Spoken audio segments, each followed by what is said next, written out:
So ఇప్పుడు మనతో పాటు ఉన్నారు దుర్గా కొర్లపోచమ్మ టెంపుల్ ఇన్ఛార్జ్ శ్రీనివాస్ గారు. సార్ నమస్కారం అండి. సార్ చెప్పండి సార్, ఈ టెంపుల్ ఒక ప్రత్యేకత విశిష్టత. అంటే పూర్వం ఇదంతా వ్యవసాయ భూమి మేడం. ఒక 90 సంవత్సరాల క్రితము ఇక్కడ ఈ భూ యజమాని ఎవరైతే ఉన్నారో వారు వ్యవసాయ నిమిత్తము బావి తవ్వినప్పుడు బావిలో పోచమ్మ టెంపుల్ పోచమ్మ విగ్రహం దొరికింది. ఆ విగ్రహం దొరకడం పోచమ్మ అవతారంలోనే విగ్రహం దొరికింది. దొరకడంతోనే ఇటు పక్కన ఇక్కడ ఆ విగ్రహాన్ని సుమారు అక్కడ ప్రతిష్ఠించారు. అది 2017 వరకు కూడా ఇక్కడ అమ్మవారిని ఇక్కడే కొలిసారు మేడం. ఇది దాదాపు ఎన్ని సంవత్సరాల క్రితం నుంచి ఉందండి? ఇది ఈ విగ్రహం దొరికి 90 సంవత్సరాలు, సుమారు 90 సంవత్సరాలు బావి తవ్వినప్పుడు బావిలోనే దొరికింది మేడం. అది ఆ విగ్రహాన్ని తీసుకొచ్చి అట్లానే అది పోచమ్మ అవతారంలో ఉంది తీసుకొచ్చి ఇక్కడ ప్రతిష్ఠించారు. అప్పుడు కూడా శాస్త్రోక్తంగానే ప్రతిష్ఠించినట్టు మేము భావిస్తున్నాము.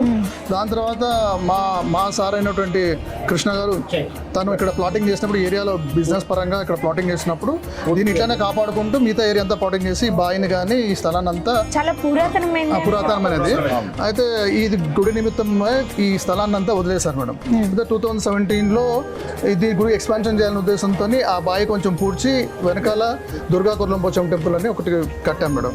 ఒక నిర్మాణం జరిగిన తర్వాత అక్కడ అమ్మవారిని ప్రతిష్ఠించి ఈ అమ్మవారిని తీసుకెళ్ళి కూడా అక్కడ ప్రతిష్ఠించాం మేడం. ఆ గుడిలోకి ఈ అమ్మవారిని తీసుకెళ్ళి అక్కడ ఆ గుడిలోకి అక్కడ ఏంటంటే ఇక్కడ మామూలుగా ఎవరు పడితే వాళ్ళు వచ్చి పూజలు చేసుకునేవాళ్ళు.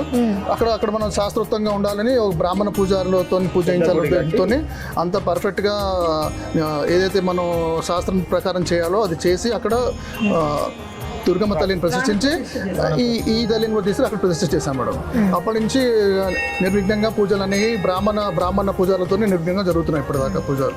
అయితే మాకు స్థలం ఉంది కాబట్టి ఈ స్థలంలో ఇప్పుడు ఇంకా స్పేస్ ఉంది కాబట్టి దేవాలయాలు నిర్మించాలని కమిటీ వాళ్ళందరూ నిర్ణయం తీసుకొని ఒక 2 years బ్యాక్ మేము నిర్మాణం స్టార్ట్ చేసాము.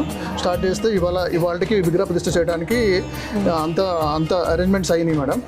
ఆ గుడిలో వచ్చేసి ఇప్పుడు కొత్తగా నిర్మించిన గుడిలో వచ్చేసేసి వినాయకుడు, శివుడు, సుబ్రహ్మణ్య స్వామి, ఆంజనేయుడు, నవగ్రహాలు, సాయిబాబా ఈ 6 గుళ్ళు ఒకటే సముదాయంలో ఈ 6 దేవుళ్ళు ఇవాళ ప్రతిష్ఠ ఉంది. అది మేడం.